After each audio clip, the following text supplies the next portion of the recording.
எல்லாருக்கும் வணக்கம். நான் அவங்க கானா வினோத் பேசுறேன். இவ்வளவு நாள் நாங்க இருந்ததுக்கு காரணமே மக்களாகிய நீங்க தான். என்ன இந்த அளவுக்கு இவ்வளவு நாள் எனக்கு கூட்டமே வந்துட்டீங்க, கை பிடிச்சி உங்க குடும்பத்துல ஒருத்தர் மாதிரி. ஆனா இதுக்கப்புறம் நான் இன்னும் ஒரு படி மேல போனோம்னாலும் அது உங்க கையில தான் இருக்கு. அதுக்கு நீங்க தான் வழிவகுக்கணும். மக்களே நன்றி, தேங்க்யூ. பிக் பாஸ் சீசன் 9 நிகழ்ச்சியில் பணப்பட்டி டாஸ்க்ல பணத்தை எடுத்துட்டு கானா வினோத் வெளியேறியிருந்தாரு. இந்த விஷயம் தான் பலருக்குமே அதிர்ச்சி ஏற்படுத்தினுச்சு. பிக் பாஸ் நிகழ்ச்சியில ஒவ்வொரு சீசனுமே பணப்பட்டி டாஸ்க் வைக்கப்படும். அந்த டாஸ்க் அப்ப எதிர்பாராத சம்பவங்கள் தான் நடைபெறும். அதாவது இவங்களா இந்த நிகழ்ச்சியில இருக்கிறதுக்கு இந்த பணத்தை கிடைச்ச வரைக்கும் லாபம்னு தூக்கிட்டு போனா நல்லா இருக்கும்னு ஃபேன்ஸ் நினைப்பாங்க. ஆனா அப்படிப்பட்ட போட்டியாளர்கள் செய்யாம யாருமே எதிர்பார்க்காத சில போட்டியாளர்கள் அந்த பணத்தை எடுத்துருவாங்க. அதே மாதிரிதான் இந்த சீசன்ல நடந்திருக்கு. ஆரம்பத்துல இருந்தே இந்த சீசன்ல சண்டை சச்சரவுக்கு தான் பஞ்சம் இல்லாம இருந்துச்சு. அதனால யார் டைட்டில் வின் பண்ண போறாங்கன்னு யூகிக்க முடியாம இருந்தது. ஆனா மத்த போட்டியாளர்களுடன் கம்பேர் பண்ணும்போது கானா வினோத் கொஞ்சம் பெட்டர்பான்னு சொல்ற மாதிரி தான் அவருடைய விளையாட்டு ஃபேன்ஸை கவர ஆரம்பிச்சது. அப்படி இருக்கும் போதுதான் 6 கண்டஸ்டன்ட்ல கண்டிப்பா கானா வினோத் தான் டைட்டில் ஜெயிப்பார்னு பலருடைய எதிர்பார்ப்பாவும் இருந்துச்சு. ஆனா யாரும் எதிர்பார்க்காத வகையில கானா வினோத் அந்த பணப்பெட்டியை எடுத்தாரு.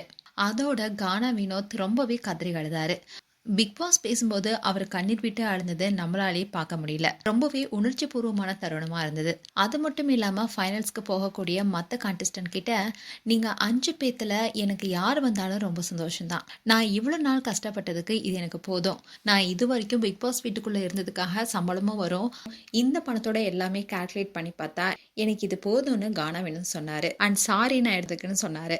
உடனே மற்ற கண்டஸ்டன்ட்லாம் நீ இங்கிருந்து போறதுக்காக தான் நாங்க வருத்தப்படுறோமே தவிர நீ பணம் எடுத்ததுக்காக வருத்தப்படலன்னு சொன்னாங்க. இப்படி பிக் பாஸ் நிகழ்ச்சி போயிட்டு இருக்க மக்கள் மத்தியில கானா வினோத் எதுக்காக இந்த முடிவு எடுத்தாரு, இவர் தானே டைட்டில் வினரேன்னு சொல்லிட்டு வந்தாங்க. அண்ட் இன்னும் சொல்ல போனா கானா வினோத் பணம் எடுக்கிறதுக்கான காரணமே அரோரா தான்னு பலருமே திட்டிட்டு வராங்க. இப்படி ஒரு பக்கம் போயிட்டு இருக்க கானா வினோத் அவர் வீட்டுக்கு போயிருக்காரு. அப்போ கானா வினோத்துடைய நண்பர்களாகட்டும் அவருடைய குடும்பமாகட்டும் அதை கொண்டாடி இருக்காங்க. அது மட்டும் இல்லாம அங்க இருந்தவங்க எல்லாருமே நீ மட்டும் பணம் எடுக்காம இருந்தா நீ தான் டைட்டில் வின் பண்ணிருப்பன்னு சொன்னாங்க. இந்த விஷயத்த ஃபர்ஸ்ட் கேட்டோடனே அதிர்ச்சியான வினோத் அதுக்கப்புறமா அவர் சொன்ன விஷயம் என்னன்னா, நான் பல கோடி மக்களுடைய மனசை வென்றிருக்கேன்ல அதுவே எனக்கு போதும்னு சொல்லியிருக்காரு.